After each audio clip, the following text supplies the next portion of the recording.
स्वप्नीलजी किनी ज्यांनी खऱ्या अर्थानं विकास पाटील दादांच्या वरती जे गाणं गायलं होतं त्याचे खऱ्या अर्थानं गायक एका जोरदार टाळ्यांचा गजर होऊ द्या. मित्र स्वप्नीलजी आपलं सहर्ष स्वागत. क्रेनवरती उभ्या क्रेनवरतीच्या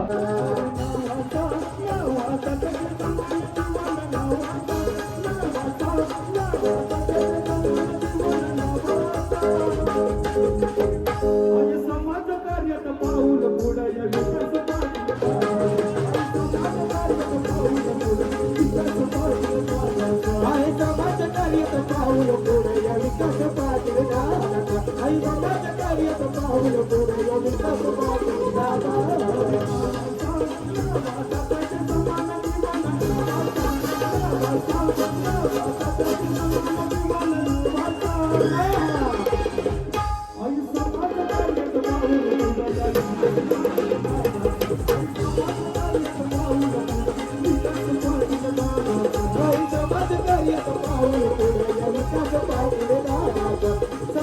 कार्य पाऊल पुढे या विकास पाटील